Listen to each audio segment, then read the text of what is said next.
Hello, good evening, everyone. Welcome to SCOTONOMICS, episode 119.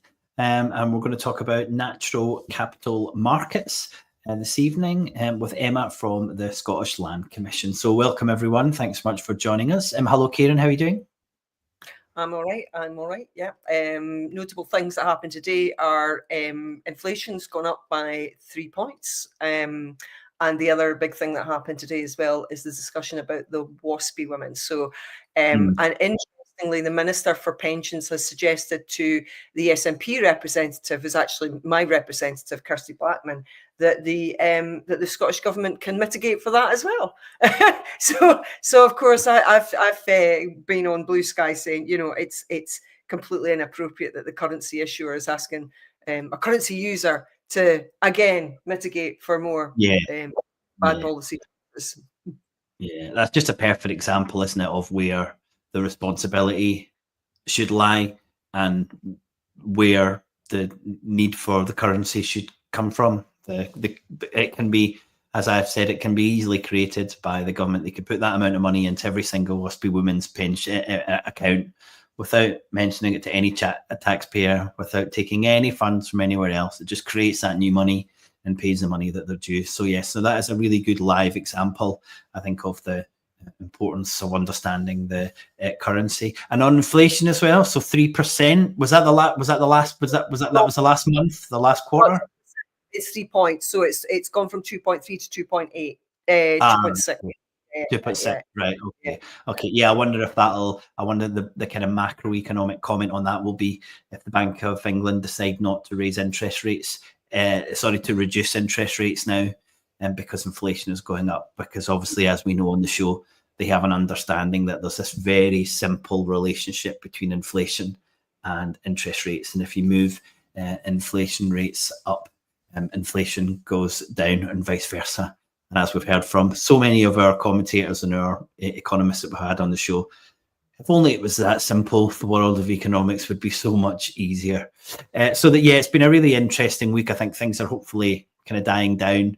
Hopefully everyone who's watching will have a break from work. We're going to have a little bit of a quieter Christmas and New Year. You're going on a little bit of your travels, aren't you, Kieran? For a week, I'm going down to Leeds at the weekend to see my family for a couple of days, and then we'll have a break over Christmas, and then we'll be back middle of January. Hope you're all doing the same. Before we get there, we've got a brilliant interview that we did with Emma from the Scottish Land Commission. We say in the interview, what's worth repeating now, that land is going to be a real big issue for us to cover next year. It's actually a session at our SCOTONOMICS Festival of Economics, which we launched this week. I'll put a link in the chat. But we've got a few sessions on land. The first one on the Friday evening is with Andy Whitman and also Brett Christophers, who wrote books about capturing the commons and privatisation. So that's going to be a wonderful kind of keynote session to end the Friday evening. But overall, with all the things that we'll be doing next year, land will be absolutely crucial. We think it's such an important area when we're discussing Scotland's economy and Scotland's society. So this is a brilliant interview. We had it as it's a bit like an introduction to what capital markets are. It's about 40 minutes. We covered a little bit of land reform, but mostly we concentrated on this idea of capital markets and natural capital markets. So we hope you enjoy this. We'll be on live answering any comments and questions.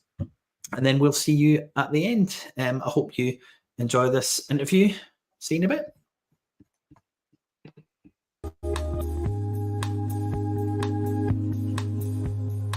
Good morning, actually. Thank you so much for coming on, Emma Cooper.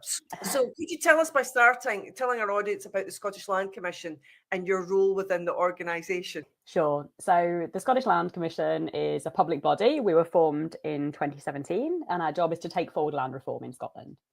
So that means that we ensure that the systems and practices that influence the ways in which we own and manage land are fit for purpose, and ensure that what is a finite land resource basically benefits us all. Good. So we carry out research to that effect. We often look for good practice internationally to adopt here.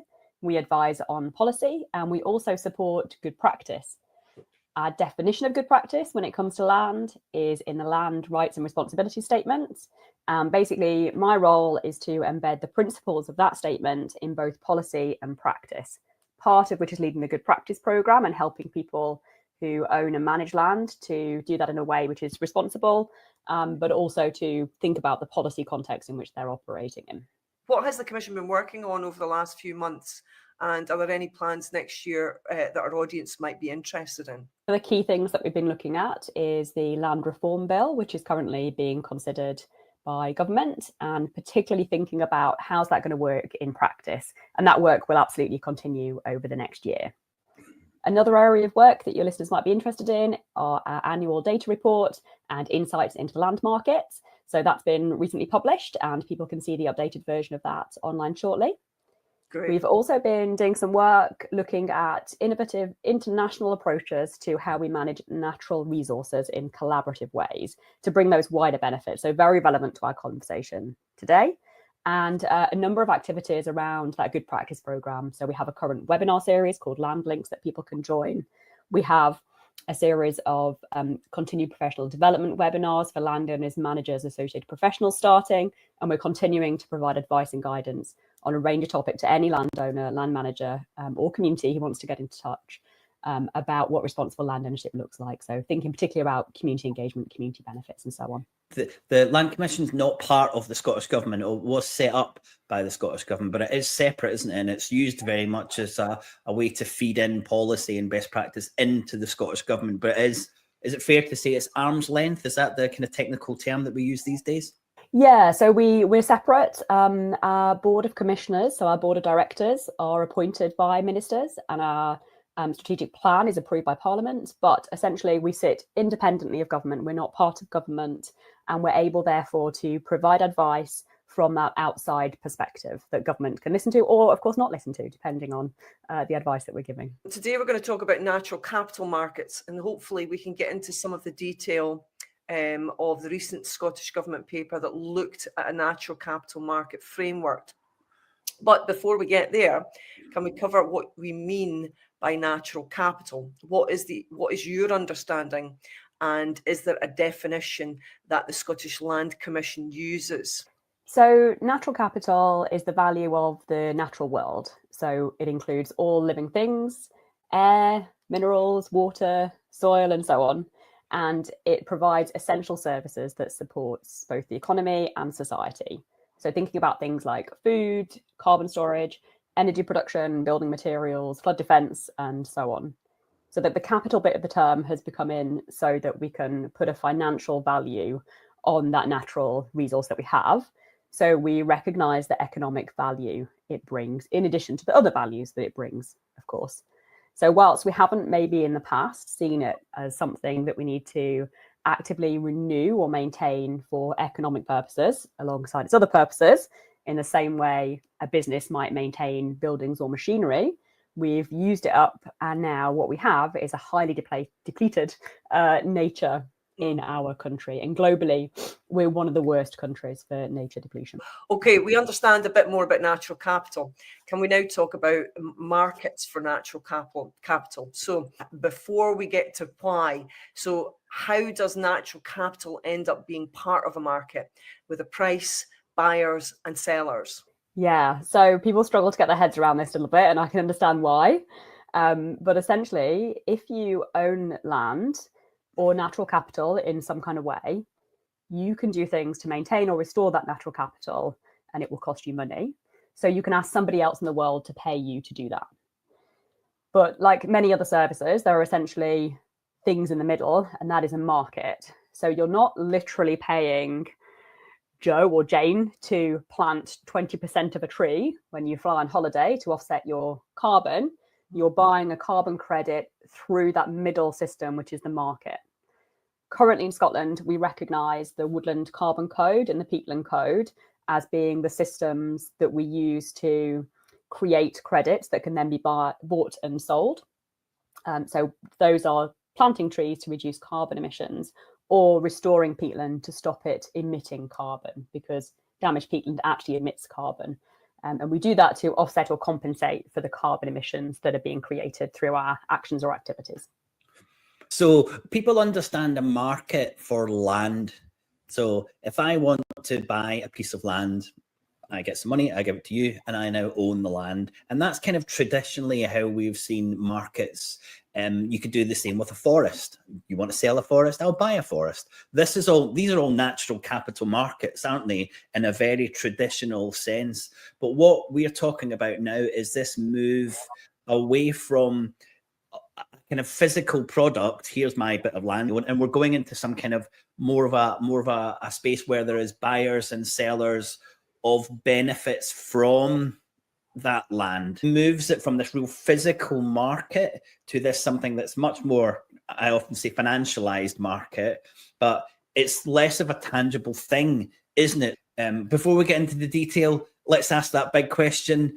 We've got the how, but why? Why are we in a world where we've got these things like carbon credits? Why have we moved from this one form of market to another? Natural capital markets feel less tangible, don't they? Because you're not paying for an object that you get. Actually, we pay for all sorts of services and things which aren't objects that we get, like data, for example.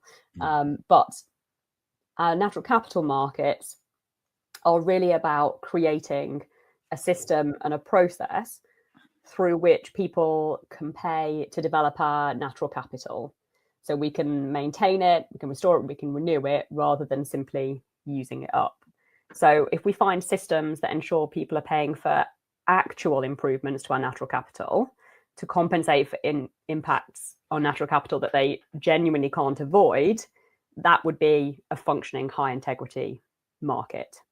So the markets are a way of getting people to pay for our natural capital to be restored, to be protected, to be developed, when they are the ones who have the resources to do that, but are also the ones who are financially benefiting from those things in other ways. So if you're emitting carbon, firstly, you stop doing that where you can, but secondly, you compensate for it. And those with the financial resources through a market can do that.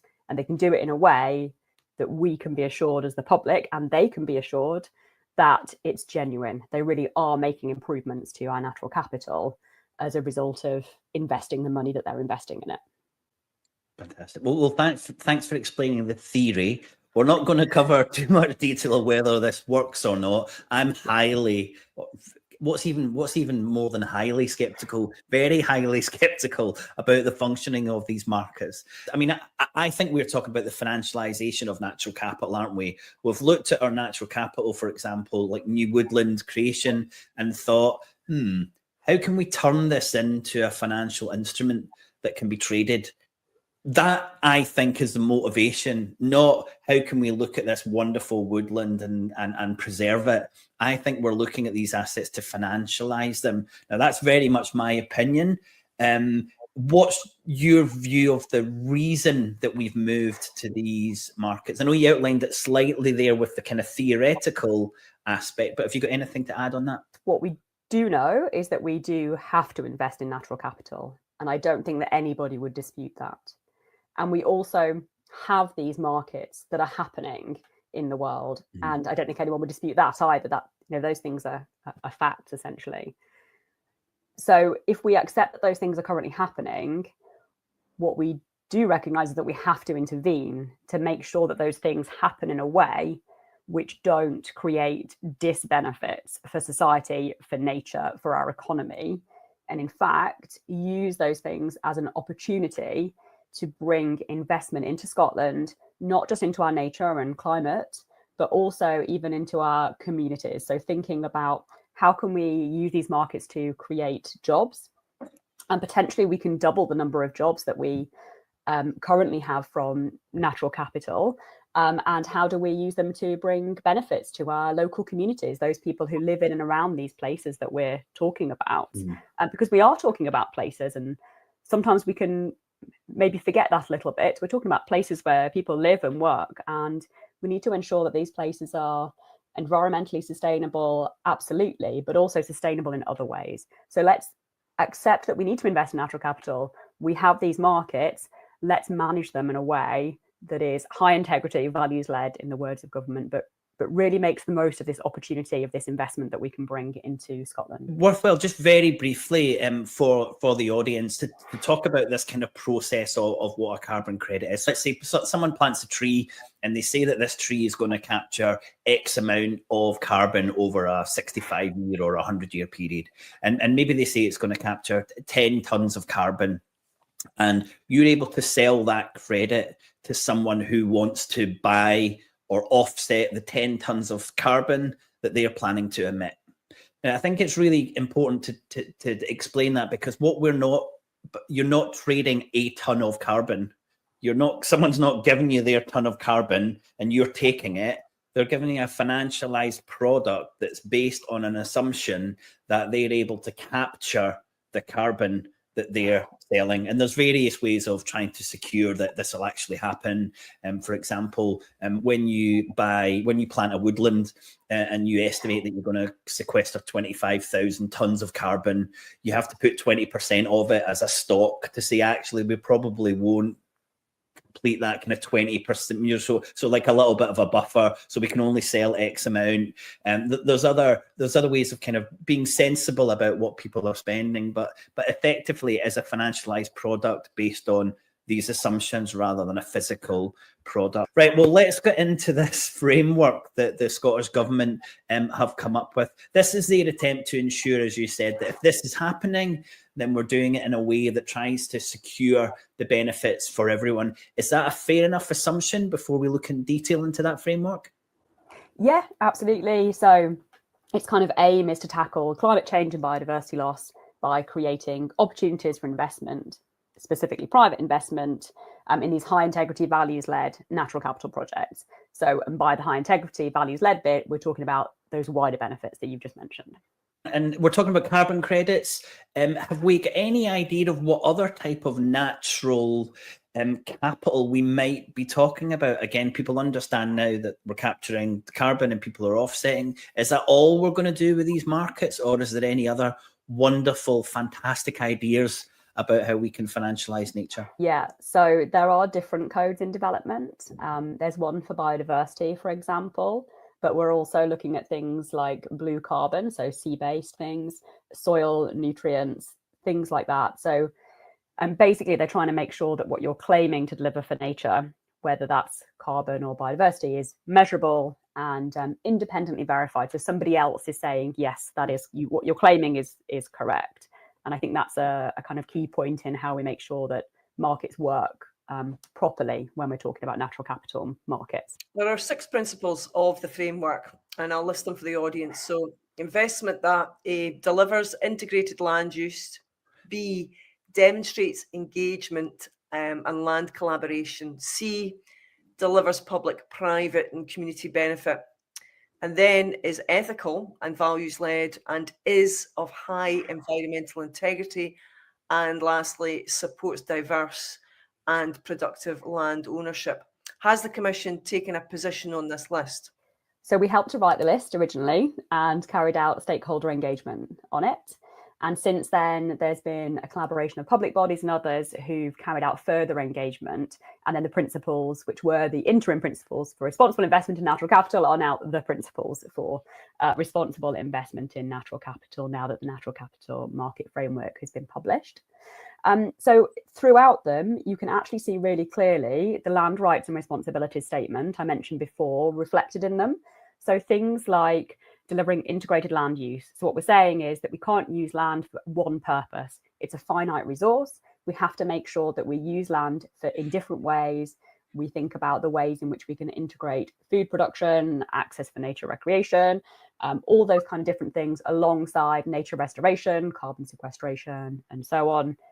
Talks about ensuring that we're fairly sharing the benefits from this investment, so that public, private and community benefit as well as part of that. We have in particular been doing some work around that community benefit question and how we can ensure that where we've got investment, it is delivering at that local place-based level for the communities that live and work there. But these are principles. So let's just kind of give a little bit more detail about what these are. So if someone's buying the land, they're operating and they're selling carbon credits, these things are 6 principles that's supposed to guide them. As far as I'm aware, these aren't regulations or laws. These are just principles. So we're saying to international investors or maybe domestic investors, we'd like you to do all these things. Where is the regulatory framework, or I suppose, where's the, this is a lot of carrot. Is there a stick for this type of thing, Emma? Actually, since the interim principles came out, what we've seen are a number of investors seeking to deliver against these principles. So in a very practical sense, they have mattered so far, and I expect them to continue to matter. And that's because if corporates don't act in ways which government is looking for, government can, of course, the stick, introduce more legislation to make these things happen. But there's nothing there at the moment, isn't there? It is the kind of self-regulation at the moment. Sort of. What we are starting to see, and what the Natural Capital Market Framework starts to talk about, is how we embed these principles in other policy, conditionality of public funding, for example. So if we say that if you are accessing public funding, which the majority of natural capital projects will do, and they'll match that with private funding, if we say that if you're doing that, you need to be delivering on these things, we are indirectly legislating for these things to have to be delivered. If you take funding from the forestry grant scheme, then we would be in a position to say that funding's not open to you if you can't demonstrate that you either are definitely going to do this or you haven't been doing. So there's some form of control. Would you hope and expect that regulation might come forward if these principles are clearly not being carried out by people who are owning the land? I'd expect that to happen in a variety of different ways. So thinking about licensing, for example, so you can't create a woodland without getting a woodland creation license. So again, it's not kind of direct legislation, but it's very powerful indirect legislation, you could call it. Also, with the land reform bill, landowners over a certain size are going to be expected to demonstrate these things to ensure in their land management plans. And they're going to have to do that through community engagement, for example, which is one of the principles that we have on the list. So there are those different ways in which we are starting to see and will continue to see these things being taken forward. There's a certain amount of hectares of land where underneath this amount, is it 3,000 hectares? I can't really remember. Can you remember? So in terms of the land reform bill and the land management plans expectations, currently in the bill, that's 3,000 hectares, absolutely. But the other forms of encouraging these principles to be taken forward, like the forestry grant scheme, they apply to much smaller areas of land. You can't get a woodland creation license, even for small areas of land, unless you are thinking about engagement, for example, with the community. That's great. I'm not sure if there's been more than one purchase of land above 3,000 hectares in Scotland in the last, 3 or 4 years. It seems a really, I know this is slightly off topic from what we were going to cover, but 3,000 hectares is absolutely ginormous. I mean, I'm just doing some work at the moment, and there's nearly 300 projects that have received funding from the forestry grant scheme over the last 18 months. I don't think any of them are close to 3,000 hectares. So that seems like a huge amount of projects that aren't going to be covered by that, the current suggestion in the land reform bill. Is that correct? Yeah, so there's a balance to be struck there, I think, between reaching enough land holdings and thinking about the impact of those land holdings and not adding inappropriate levels of administrative burden on smaller land holdings. So government can absolutely consider what that threshold is and where it's right for it to sit as part of the development of the land reform bill, and it may change that. But for us at the Commission, it's about getting that balance right. And our land market insight reports have been really helpful, I think, in identifying the number of land transactions that go through at different sizes, for example, so we can see how many land holdings it will apply to. Having said that, there are absolutely still gaps in our data over who owns land and how much land they own and where that is. And those data gaps are a problem for us and need to be addressed, really. you know, how do you address that? Because obviously, if you're saying small parcels of land are under less scrutiny than a large parcel of land, how do you then ensure that the owners are not dodging the rules here and buying small parcels of land under different names? Yeah, that's a key question, and something that we're advising government on at the moment. So with any legislation, there are potentially loopholes. That's one of them.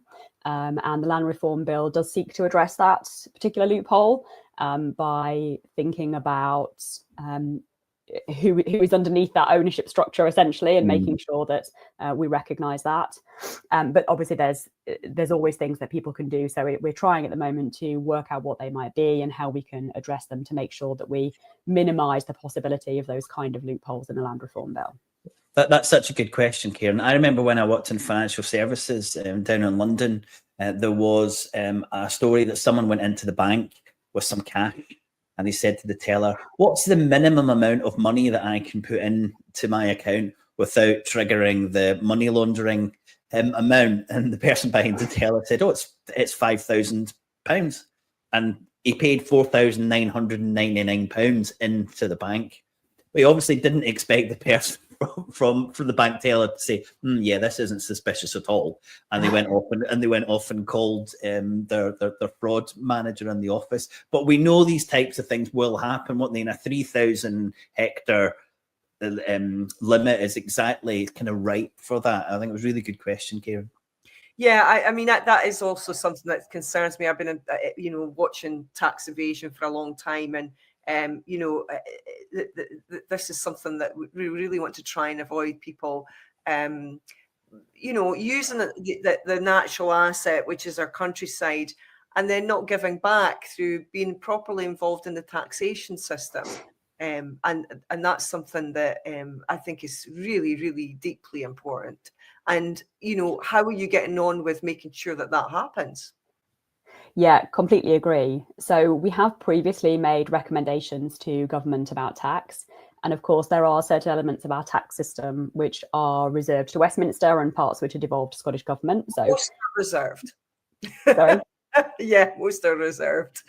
So that obviously complicates things, but that doesn't mean that we can't work both with the UK and Scottish Government on what our tax system looks like. So we have made recommendations around that in the past, and we formed a working group, bringing stakeholders together to take a good look at it. But actually, it's part of our business plan for next year will be to take more of a focused look on that tax question, actually, and making sure that the suggestions that have been put forward for how we value land and how we tax land are given due consideration, and we can hopefully put forward some practical recommendations to government about how they can look at revising or reforming that system in a way that's appropriate for the Scottish context. Brilliant. That is fantastic, because I remember looking at the recommendations that you put forward to the Scottish Government in 2022. Just testing my knowledge now, and I remember seeing that the Scottish Government took a lot of the recommendations from the Land Commission, but it didn't really start engaging in tax. And I think the Land Commission said quite strongly we need a new tax regime to kind of make sure that that people are getting the benefit from the land. So that would be fantastic if we saw progress with that, you know, moving forward. Yeah, I agree. And we have been encouraged by Scottish Government to take that focus over the next year. So that it feels like there's an open door on that question at the moment for us. Both me and William are always trying to remind people that for the UK government, obviously, as the currency issuer, tax is not there to bring income in. It's a social tool in order to change behaviours. And, you know, they do have the sticks most of the time in order to change behaviours. And hopefully we'll see some changes. I've actually just been to a meeting of the North East of Scotland Agricultural Advisory Group and had a really interesting presentation from an accountant who works for farmers. And she had a lot to say about the recent new taxation system for farmers. So hopefully we're going to bring her on soon. I'm going to try and get her. Brilliant. Kieran, do you want to ask the next one then, and then I'll do the final few? So this has been a fascinating conversation so far, and it's been brilliant to have some details and to get the views of the Scottish Land Commission. Can you talk to the role of international finance and investment in the frameworks as this is a very strong role to play? So the natural capital market framework talks specifically about private investment. But of course, that is going to be blended with public investment because we need that as a lever, and it helps us to A, make more progress, and B, ensure that the private investment is being used in the right kind of way. So it's that conditionality that we talked about earlier. If you are seeking to compensate for biodiversity impacts or carbon emissions, for example, you do have to do that in the same country as you have done the damage or emitted the carbon.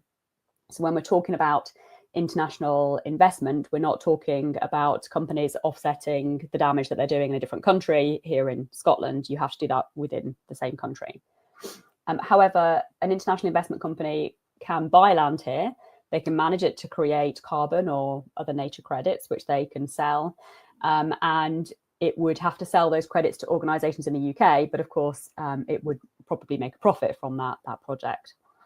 So the natural capital market framework is seeking to attract investment to Scotland. Scottish Government's been really clear about the need to drive sustainable economic growth, tackle the nature and climate crises, and the role of private investment in doing that. But it is actually also setting standards and being clear that that investment needs to be high integrity, it needs to support fair work, it needs to support net zero, it needs to support inclusive prosperity. So it is looking for responsible investment in Scotland. So the framework is designed to be a form of self-regulation, isn't it? It seems to be very much a process of the Scottish Government setting up the market and then getting out of the way. Is that how you see it? Sort of. So the markets in the UK are voluntary, but through the framework, Scottish Government is seeking to ensure that the markets develop in the right way for Scotland.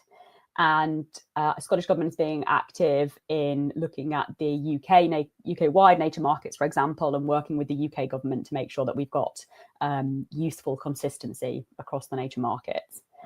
It does say in the framework that Scottish Government and partners, including ourselves, will absolutely remain engaged and active in shaping those markets and continuing to embed those core principles that we've talked about, both in the markets, but also in the other levers that government has under its control. So licensing, conditionality of public funding, and so on, as we've talked about. And this is such an interesting area for Scotland because it's one of the few areas where Scotland is the biggest player in this market in the United Kingdom. Most of the credits from new woodland come from Scotland. Scotland plants more trees than the rest of the UK does combined, and has done for, I think, about a decade, Emma. We plant trees.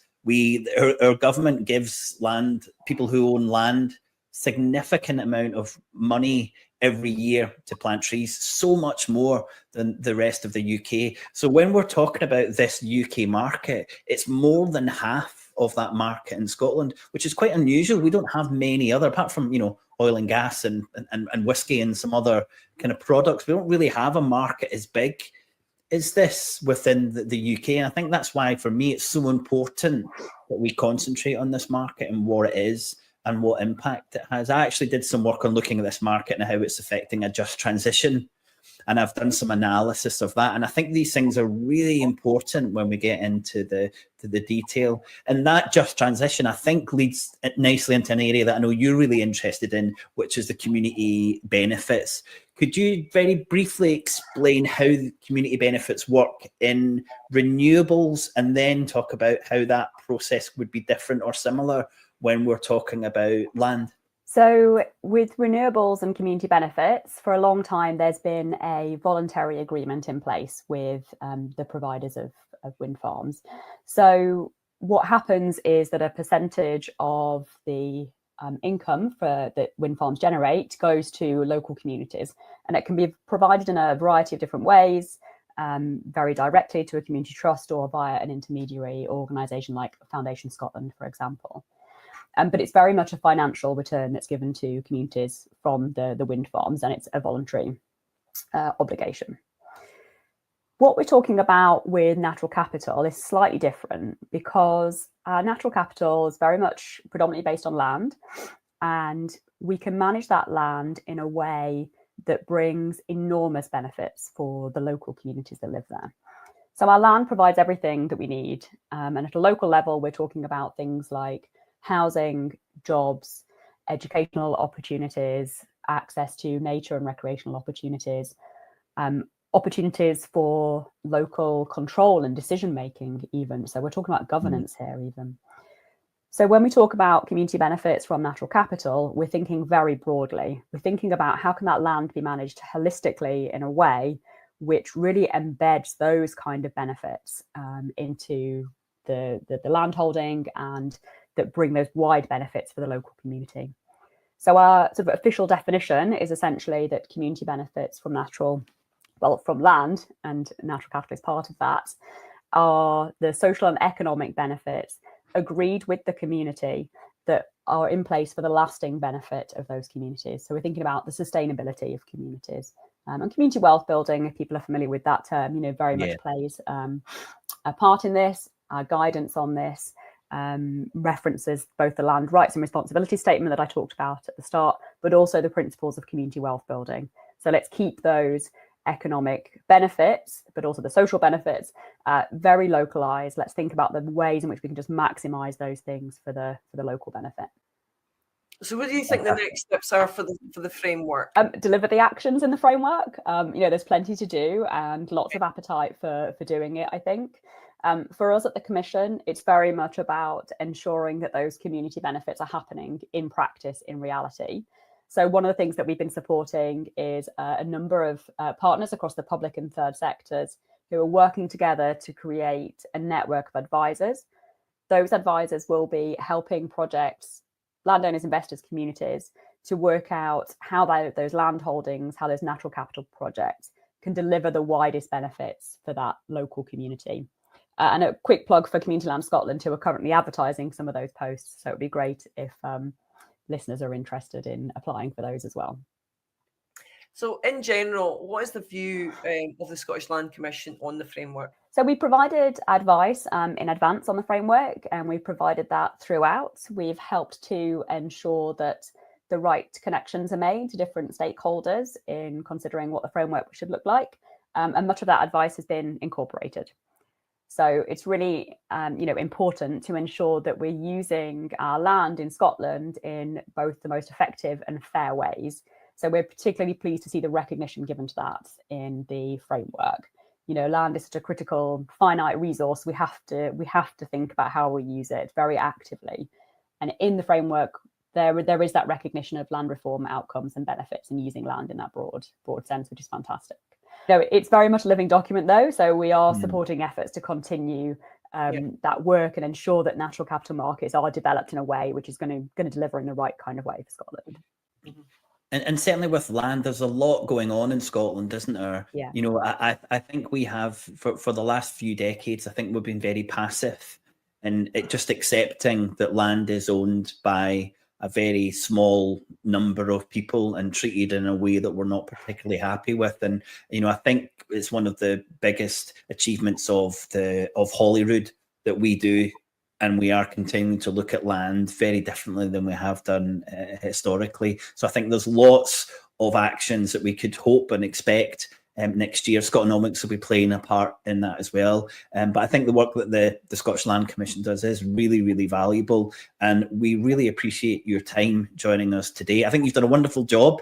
The plan was to just outline exactly what these markets are, what the framework is. Hopefully, everyone who's been watching and listening has a much clearer idea of this, because it's a pretty confusing area, but it is a really important one considering the size that Scotland plays in this market. Emma, thank you so much for joining us. Thank you. Thanks, Emma. Thanks for having me. Thank you. Yeah. Okay, Kieran, so what did you think of that? Yeah, really interesting. I think a really important subject for our listeners to understand, for me to understand. It's something that I'm not really on top of is land reform, although I understand that it's important. It's just not an area that I've researched. And clearly it's something that you're getting interested in. I can see that. Yeah. So I did my dissertation for my Green Economy Masters on this type of thing a couple of years ago. And I am really interested in seeing where we end up. And the paper that we've got on the SCOTONOMICS website looks at this kind of new woodland creation Most of new woodland creation people who own it end up going for carbon credits.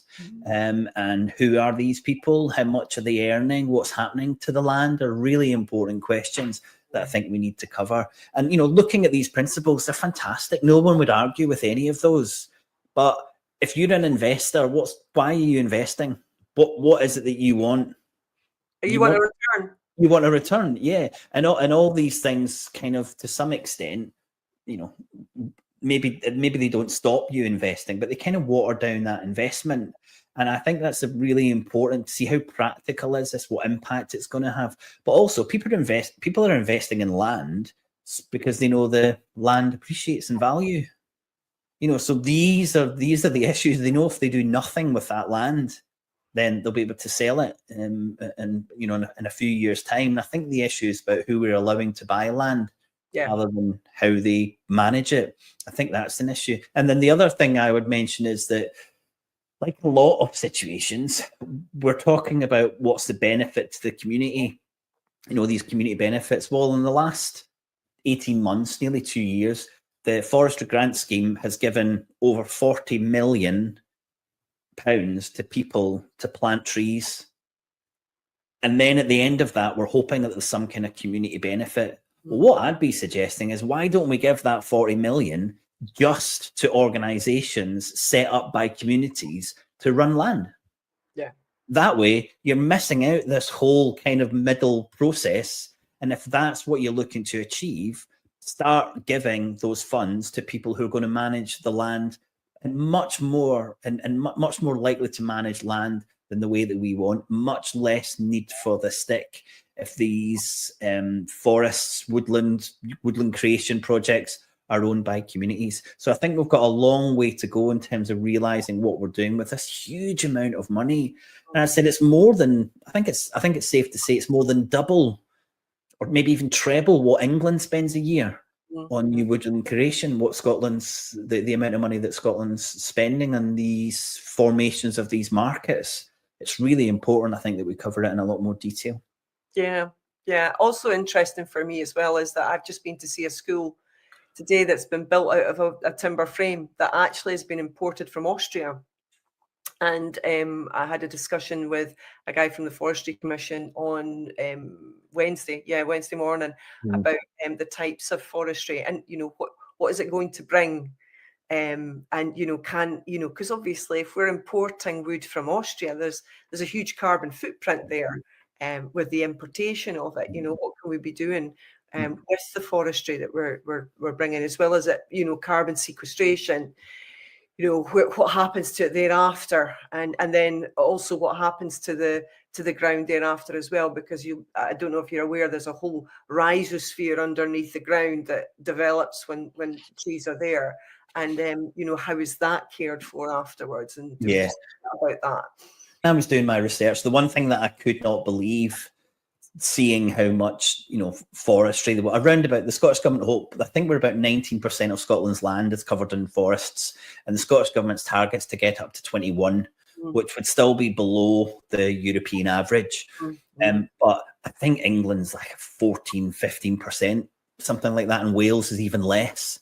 So there's a lot of scope of this. But what I found unbelievable was that timber was the product the UK imported the most. It was and you know, you're looking around and you're seeing the use of wood, and you're looking at our forests and you're looking at empty land, and you're thinking, this is absolute madness that we've got all this potential and we're importing so much. So I'm guessing that has to do with, as far as I know, our colonial past, because obviously we built a lot of ships. And a lot of wood was cut down to build those ships, because obviously as an island that's quite important that you're building ships and going out into the world. And, you know, the UK did do that and colonize lots of countries. And that timber will have been used for that. Yeah, there's so much that comes from this, because over the last decade, forests in the global north have been increasing in size. So we are planting more trees in the global north. Guess who's planting less trees? Who? The global south. Okay, right. So there's even a colonial legacy that you can still trace to today, that we're still cutting down the trees in the global south to allow us to plant trees in the global north. So huge issues. Land is an issue that obviously there's nothing more kind of concrete and close to a community as the land that they're on. But how that land is used has repercussions right across the globe, and I think it's interesting to see how this framework is going to try and ensure that these carbon credits are emitted and sequestered in the same region. But what we've got to remember is that's kind of irrelevant to the position we have with carbon emissions because of the global problems. Again, how does that impact the carbon sequestration in other parts of the globe? What impact does the framework have? So I hope the listeners and those watching find this interesting, because I'm going to be doing a lot, and we'll probably have half a dozen shows next year on this type of thing. I think land is the issue that brings most people to the table in Scotland, and we're really passionate about making sure people know as much as possible about how it's used and what impact that has. Brilliant. Well, thanks everyone for joining us. We'll see you soon. Bye for now. Bye-bye.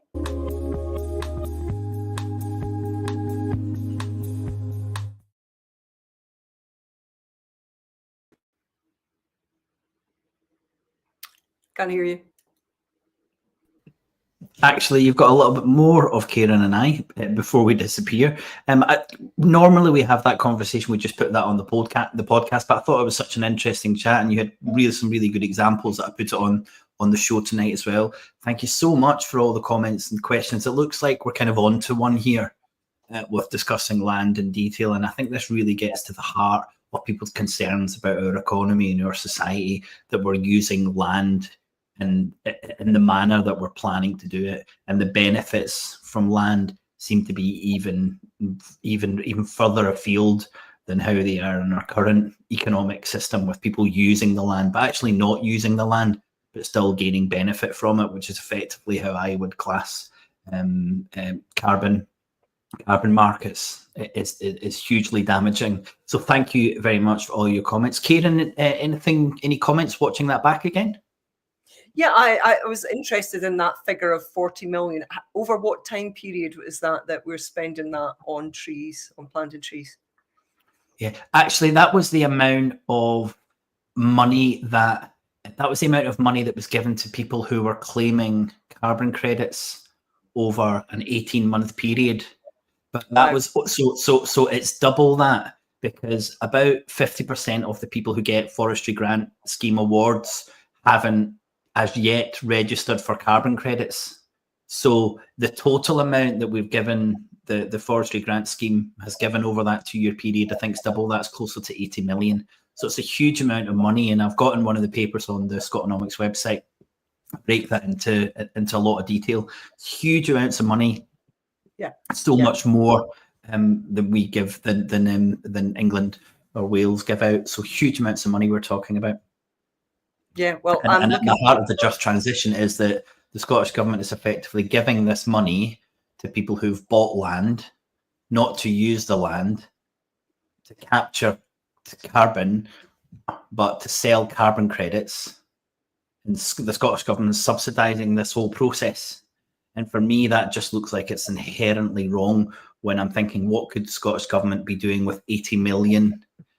And how could this be benefiting the society and the economy overall by not taking part in these carbon markets? So there's a huge amount of detail and issues I think we need to look at. And as I dropped in the chat there, Emma's completely right. She said that the role of the Scottish Land Commission is to see how these land markets work, or these carbon markets work.